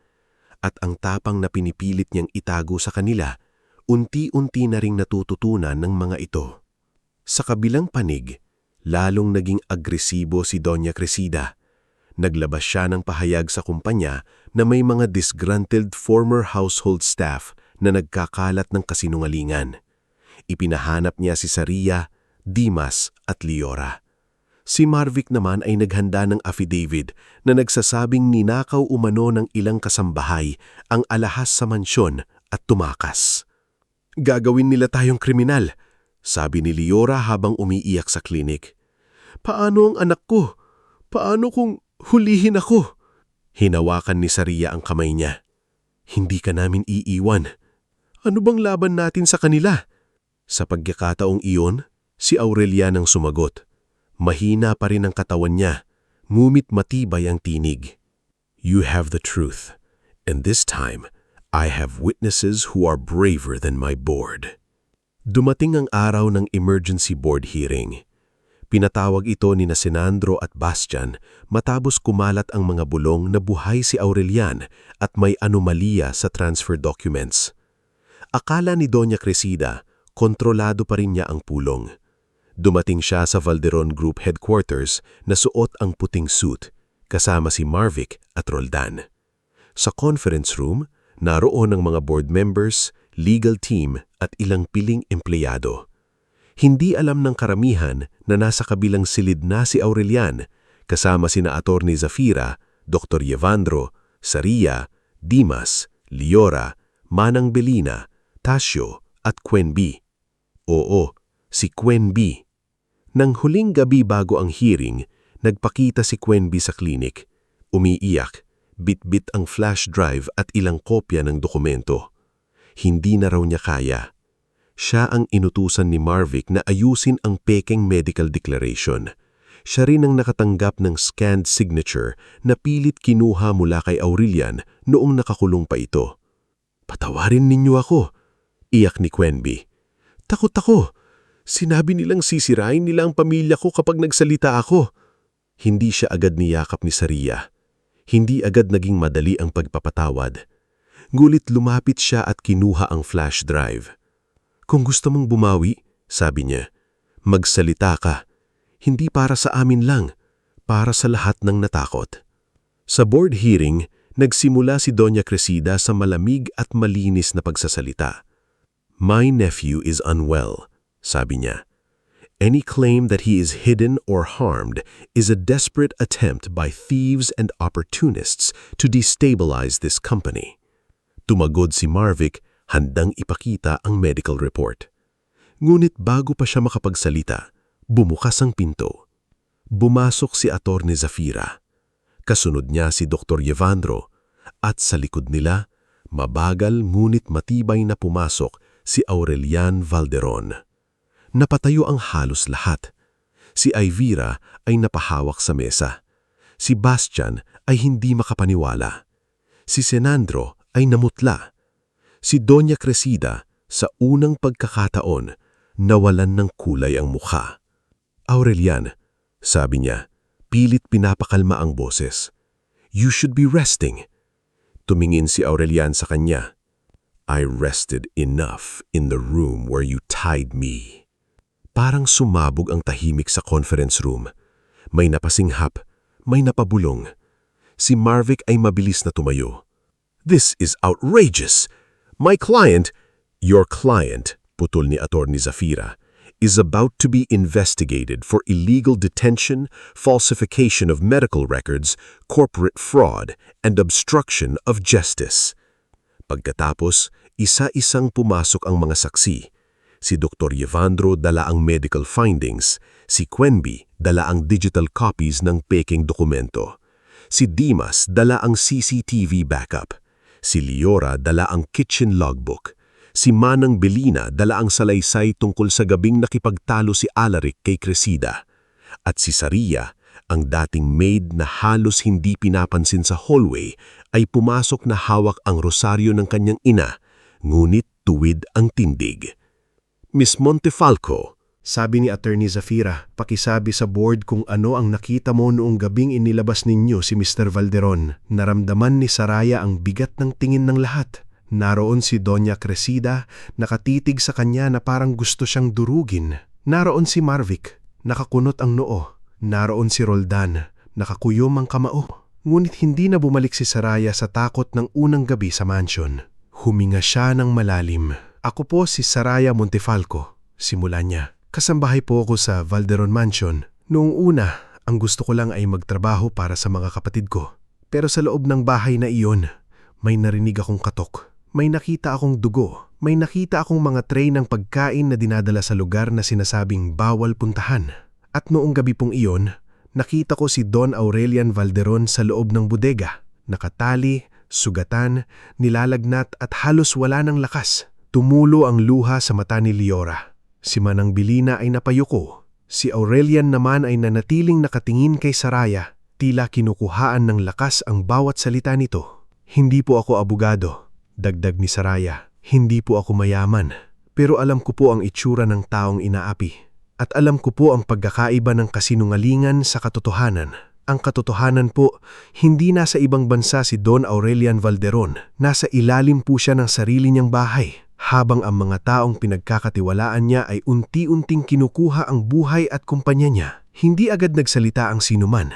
Sa katahimikang iyon, unang beses naramdaman ni Saraya na ang boses niya, kahit galing sa isang mahirap na maid, ay kayang puluin ang silid na dati para lamang sa mga mayayaman. Hindi pa tapos ang laban.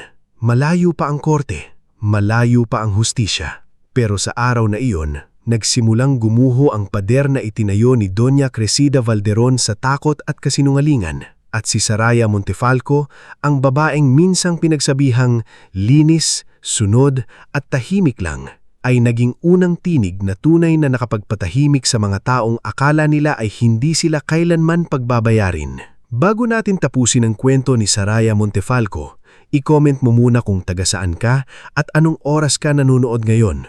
Dahil sa huling bahagi ng istoryang ito, makikita natin na ang katotohanan, kahit gaano katagal ikinulong, ay may paraan pa ring makalabas. At minsan, ang taong inaakala ng lahat na pinakamahina, ang kasambahay, ang mahirap, ang tahimik, ang sanay yumuko, siya pala ang magiging dahilan para tuluyang bumagsak ang mga taong akala nila ay pag-aari nila ang buhay ng iba. Matapos ang araw ng board hearing kung saan humarap si Saraya Montefalco at nagsalita sa harap ng mga board members ng Valderon Group, hindi agad naging madali ang lahat. Hindi iyon tulad ng mga kwentong pagkatapos magsalita ang bida ay agad nang natatapos ang problema. Sa tunay na buhay, kapag ang kalaban ay may pera, koneksyon, abogado at matagal nang sanay magtago sa likod ng kapangyarihan, ang hustisya ay kailangang tupaglaban ng paulit-ulit. Ngunit may malaking nabago sa araw na iyon.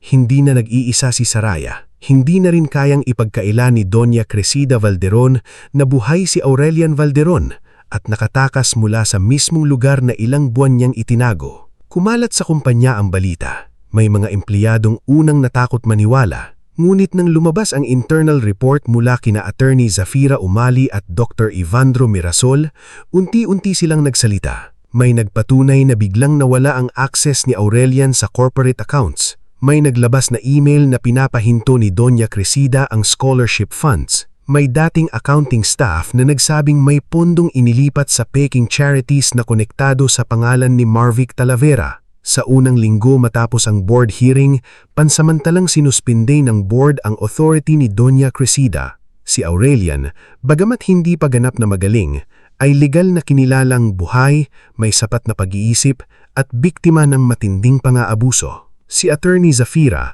ang nanguna sa paghahain ng kaso, illegal detention, falsification of documents, corporate fraud, obstruction of justice, at iba pang kaso na may kaugnayan sa pagtatangkang agawin ang kumpanya. Sa unang araw ng preliminary investigation, kasama ni Saraya sina Manang Bilina, Liora Sandejas, Dimas Orbeta, Tasio Brines at Quenby Rivas. Magkakatabi silang nakaupo sa hallway ng opisina ng piskal. Hindi nasuot ang uniforme ng mansion, mulit dala pa rin ang bigat ng mga buwan ng takot. Tahimik si Liora, hawak ang maliit na rosaryo. Si Dimas naman ay nakatingin sa sahig, mulit tuwid ang upo. Si Tasio, na dati ay madaldal, ay hindi halos makapagsalita. Si Manang Belina naman ay paulit-ulit na pinupunas ang kamay sa panyo. "Kinakabahan kayo, Manang?" tanong ni Saraya. Ngumiting mapait ang manta. "Anak, ilang dekada akong nanahimik sa bahay na iyon. Ngayon lang ako magsasalita ng ganito. Hindi ka ba ang tawag dito? Para akong natututong huminga ulit." Dumating si Doña Cresida na may kasamang bagong legal team. Hindi na niya kasama si Marvic dahil siya mismo ay kabilang na rin sa iniimbestigahan. Ngulit kahit bala na sa kanya ang dating kapangyarihan, mataas pa rin ang tingin niya sa sarili. Suot niya ang itim na blazer, perlas sa leeg, at ang malamig na mukha na minsang nagpatahimik sa buong mansyon. Nang madaanan niya si Saraya, huminto siya sandali. "Akala mo nanalo ka na." Mababa ang boses niya. Tiningnan siya ni Saraya. Dati, marahil ay yuyuko siya, marahil ay aatras. Ngulit ngayon, diretso siyang tumingin sa mata ng babaeng minsang nag-utos na ikulong ang sariling pamangkin. "Hindi po ito tungkol sa panalo ko," sagot ni Saraya. "Tungkol po ito sa pagbabayad ninyo sa ginawa ninyo." Nanigas ang panga ni Doña Cresida, mulit bago pa ito makasagot, lumapit si Attorney Zafira. "Doña Cresida," malamig na sabi ng abogado, "lahat ng sasabihin ninyo sa witness ay maaaring idagdag sa complaint. I suggest you walk away." Sa unang pagpakataon, si Doña Cresida ang umatras. Doon naramdaman ni Saraya na may mga laban pala na hindi kailangang sigawan. Minsan, sapat na ang hindi ka na matakot. Lumipas ang mga buwan, isa-isang iniharap ang ebidensya. Ipinakita ang medical findings ni Dr. Ivandro na nagpapatunay sa matagal na pagkakakulong, malnutrition, dehydration, sugat sa pulso at paa, at epekto ng labis na gamot sa katawan ni Aurelian. Ipinakita ni Dimas ang kopya ng CCTV mula sa garden shed. Hindi man malinaw ang mukha sa lahat ng bahagi, makikita roon ang paulit-ulit na pagpasok ni na Roldan at Marvick sa lumang pakpak sa mga gabing sinasabing wala namang tao roon. Si Liora naman ay humarap dala ang kanyang maliit na kitchen notebook. Nang tanungin siya kung bakit niya isinulat ang mga tray na hindi bahagi ng regular meal schedule, nanginginig siyang sumagot. Kasi po, mahirap lang ako pero sanay po akong magbilang ng pagkain. Kapag may sobrang lugaw, alam ko. Kapag may dinadalang gamot, alam ko. Hindi ko po alam noon kung para kanino. Pero ngayon po, alam ko nang hindi multo ang pinapakain namin doon. Tao po. Si Manang Bilina ang nagbigay ng salaysay tungkol sa gabing nakipagtalo si Alaric Valderon kay Doña Crisida bago ito namatay sa tinawag na aksidente. Hindi niya inangkin ang hindi niya nakita. Hindi siya nagdagdag, ngulit ang narinig niyang banta, ang pagkakasunod-sunod ng pangyayari at ang mga dokumentong nakita kalaunan mula sa accounting department ay nagbukas ng panibagong imbestigasyon sa pagkamatay ni Alaric. Si Quenby ang isa sa pinakamahirap ng naging pagharap. Sa korte, umamin siyang natakot siya noon. Inamin niyang may mga dokumentong inihanda niya sa utos ni Marvick kahit alam niyang mali. Umiyak siya habang sinasabing hindi niya pinirmahan ang pinakamabigat na medical report, ngunit sapat ang partisipasyon niya para habang buhay siyang habulin ng konsensya. Bakit ka ngayon lang nagsalita? Tanong ng abogado ni Doña Crisida. Tumingin si Quenby kay Saria bago sumagot. Dahil may isang maid na mas mahirap kaysa sa akin, mas walang proteksyon kaysa sa akin, pero nagawa niyang buksan ang pinto. Nahiya ako sa sarili ko, kaya ngayon, kahit matakot ako, magsasalita ako. Pagdating naman kay Saria, punong-puno ang silid.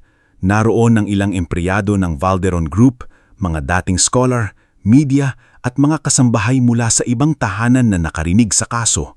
Sa umpisa, nanginginig pa rin siya, ngumit nang nakita niya si Aurelian na nakaupo sa unahan, mas malusog na kaysa dati, at sina Nilo at Mayari na nasa likod kasama ang dating guru ni Zafira, huminga siya ng malalim. Isinalaysay niya ang lahat mula sa unang aram niya sa mansyon, ang babana ni Manang Belina, ang kakaibang tray, ang dugong basahan, ang katok, ang pagkuha ni Roldan ng pagkain, ang mga dokumentong narinig niyang pinag-uusapan at ang gabing binuksan nila ang bodega. Hindi niya pinalabis, hindi niya ginawang bayari ang sarili. Sinabi niya ang totoo ng malinaw at buo. Miss Montefalco, tanong ng abogado ng kabilang panig. Tahimik na napatingin si Saria sa abogado. Sa silid, may ilang napabulbol. Nakita niya si Doña Crisida na bahagyang ngumiti.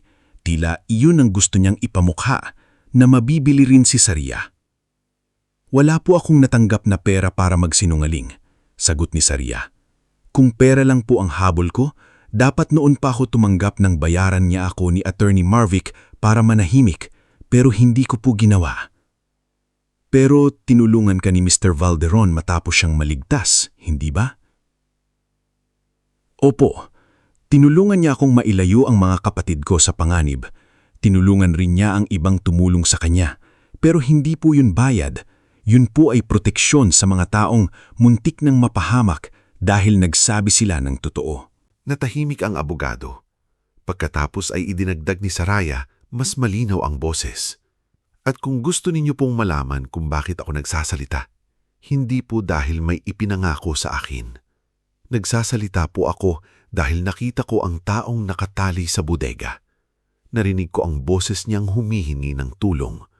At mula noong gabing iyon, hindi ko na kayang bumalik sa pagiging tahimik. Ang mga salitang iyon ang kumalat sa balita. Hindi man hinangad ni Saraya, naging simbolo siya ng tapang ng mga taong mababa ang tingin ng lipunan, ngunit mataas ang paninindigan. Lumipas ang 2 taon bago tuluyang lumabas ang hatol sa mga pangunahing kaso. Napatunayang guilty si Doña Crisida sa illegal detention, falsification of documents, at conspiracy to commit corporate fraud. Si Marvick ay nasuspindi at tuluyang natanggalan ng lisensya bilang abogado, bukod pa sa pagkakakulong dahil sa kanyang papel sa peking medical reports at pananakot sa mga saksi. Si Roldan, matapos harapin ang bigat ng mga ebidensya, ay umamin na inutusan siyang bantayan si Aurelian at bigyan nito ng gamot para humina.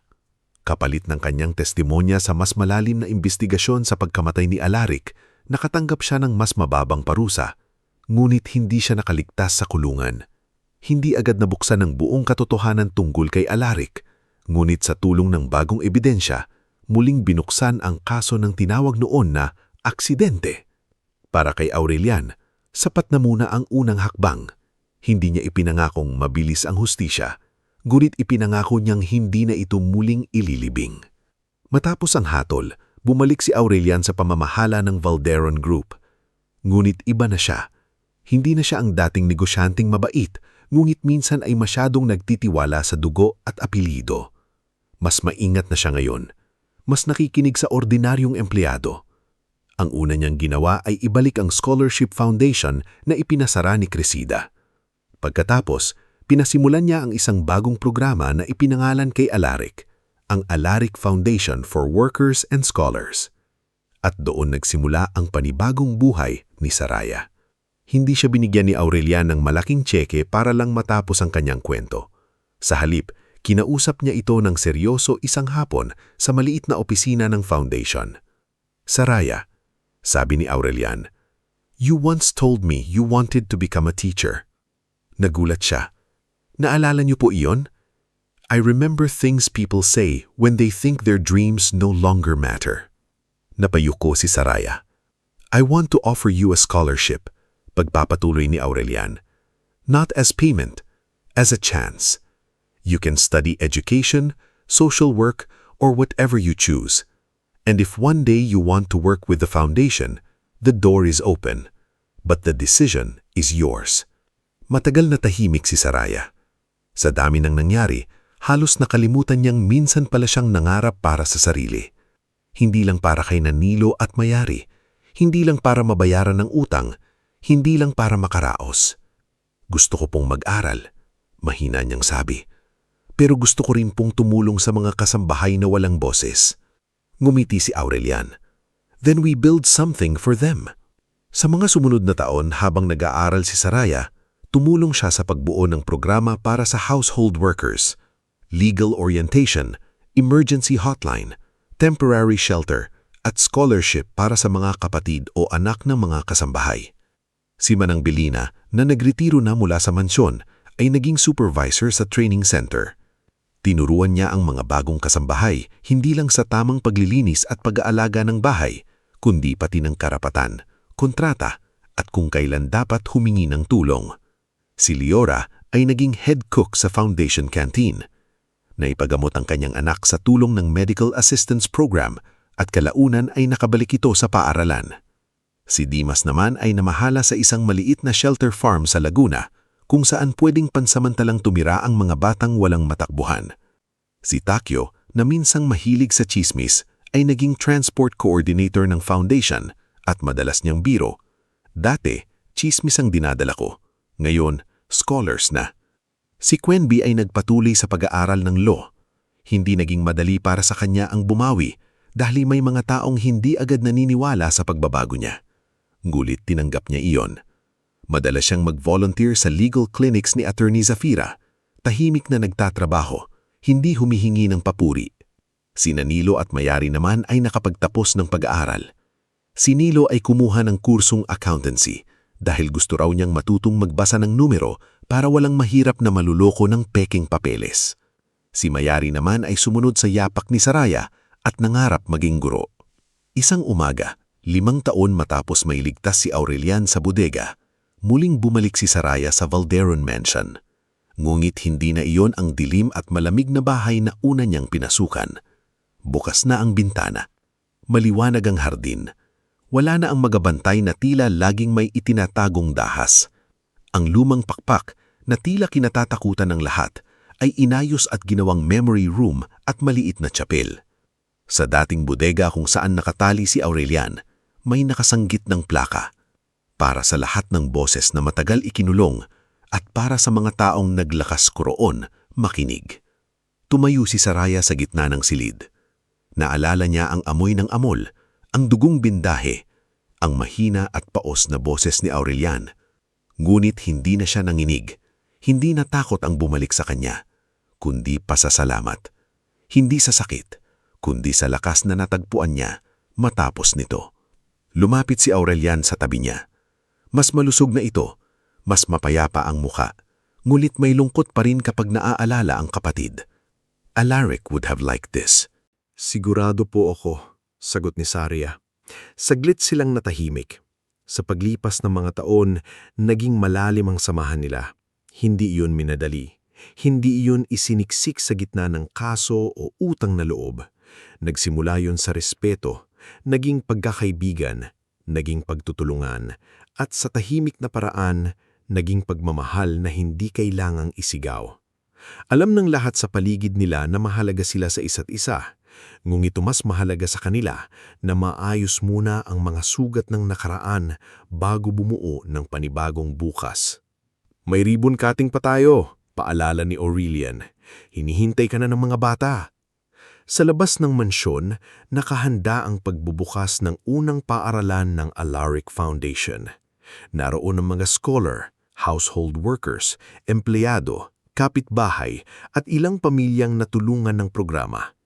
Sa harap ng maliit na entabyado, nakita ni Sarya sina Nilo, Mayari, Manang Bilina, Liora, Dimas, Tasio, Quenby, Attorney Zafira at Dr. Yevandro. Lahat sila ay bahagi ng kwento. Lahat sila ay may sugat. Lahat sila ay may ambag sa paghilom. Nang tumayo si Sarya sa mikropono, sandali niyang tinignan ng mga batang nakaupo sa harap. May mga suot na bagong uniform. May ilang nahihiya. May ilang kumakaway sa magulang. Nakita niya sa kanila ang dating sarili. Mahirap, nangangarap at naghihintay ng pagkakataon. Maraming taon nang nakalipas, simula niya. Pumasok ako sa mansyon na ito bilang isang maid. Ang gusto ko lang noon ay kumita para sa mga kapatid ko. Akala ko kapag mahirap ka, kailangan mo lang magtiis, yumuko at manahimik. Pero natutunan ko na hindi pala yun ang ibig sabihin ng pagiging mabuti. Minsan, ang pagiging mabuti ay ang pagtayo kahit nanginginig ka. Ang pagsasalita kahit takot ka.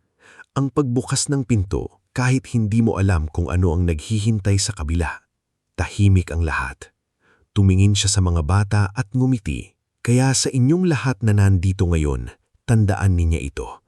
Hindi porke mahirap kayo ngayon, hanggang doon na lang kayo. Hindi porke may taong nagsabing wala kayong halaga, totoo na iyon. Ang buhay ninyo ay hindi pag-aari ng mga taong nang mamaliit sa inyo. At kung may madilim mang pinto sa harap ninyo, minsan iyon pa ang magdadala sa inyo sa liwanag na matagal na palang naghihintay. Pagkatapos ng talumpati, pinutol nila ang ribbon. Nagpalakpakan ng lahat. Si Manang Bilina ay umiiyak habang hawak ang kamay ni Liora. Si Dimas ay tahimik na ngumiti. Si Tasio ay kunwaring may puwing sa mata. Si Quenby ay tumingin sa langit, tila humihingi ng patawaran at lakas para sa panibagong buhay. Sa huling sandali ng araw na iyon, habang naglalaro ang mga bata sa hardin at bukas ang pinto ng dating mansyon sa mga taong minsang hindi nito pinapansin, tumayo si Sarya sa tabi ni Aurelian. "Hindi ko akalaing dito hahantong ang lahat," sabi niya. "Neither did I," sagot ni Aurelian. "But I am alive because you listened." Umiling si Sarya. Buhay kayo dahil maraming taong sa wakas ay hindi na natakot. Tumingin si Aurelian sa kanya, puno ng respeto at lambing. "And they stopped being afraid because you opened the door first." Hindi na sumagot si Sarya. Tumingin na lang siya sa paaralang bagong bukas, sa mga batang tumatawa, sa mansyon na dating kulungan, ngunit ngayon ay naging lugar ng pag-asa. Sa puso niya, alam niyang tapos na ang kwento ng takot, ngunit nagsisimula pa lang ang kwento ng mga taong matututong mabuhay ng malaya. At sa lugar kung saan minsang may kumakatok mula sa dilim, ngayon ay may mga batang tumatawa sa liwanag.